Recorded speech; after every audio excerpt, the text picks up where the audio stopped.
ইসরায়েলকে লক্ষ্য করে শতাধিক ক্ষেপণাস্ত্র হামলা চালিয়েছে ইরান। হামলার পর ইসরায়েল জুড়ে বিভিন্ন স্থানে বিস্ফোরণের শব্দ শোনা গেছে এবং ইসরায়েলের মিসাইল নিক্ষেপের কথা জানিয়েছে এক বিবৃতি দিয়েছে ইসরায়েলের সামরিক বাহিনী।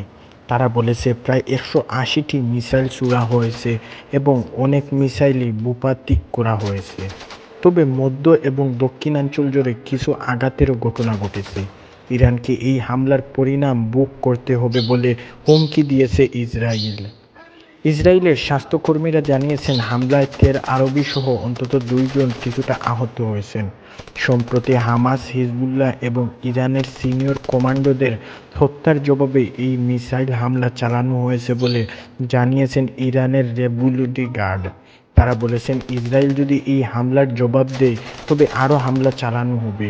শনিবারে ইরানের সর্বোচ্চ নেতা অঙ্গীকার করেছেন যে তাদের মৃত হিজবুল্লাহ নেতা হাসান নাসরাল্লাহকে হত্যার প্রতিশোধ নেওয়া হবে।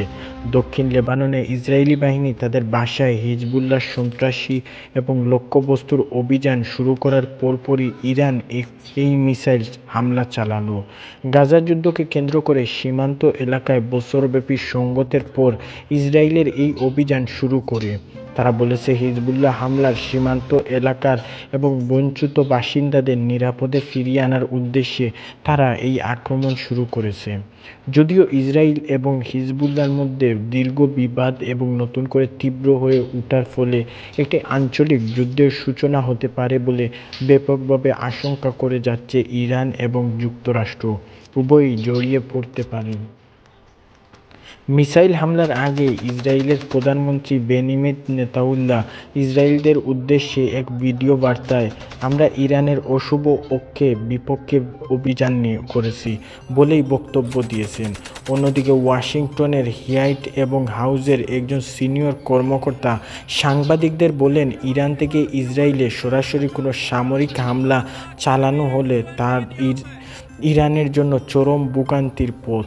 এর আগে এপ্রিলে সিনিয়র ইরানি এবং কনস্টুটে ইসরায়েলি হামলার কয়েকজন শীর্ষ কমান্ডারের মৃত্যু ঘটনা ঘটেছে। ইসরায়েলের 300টি বেশি ড্রোন হামলা চালিয়েছে ইরান। সে সময় প্রায় সবগুলো ড্রোনই ভোগান্তি করেছিল ইরান। যুক্তরাষ্ট্র এবং তাদের আরব মিত্ররা ওই হামলায় ইসরায়েলের একটি বিমান ঘাঁটি ক্ষতিগ্রস্ত হয়েছিল। জবাবে তখন ইরানের একটি বিমান ঘাঁটির হামলা চালিয়েছে ইসরায়েল।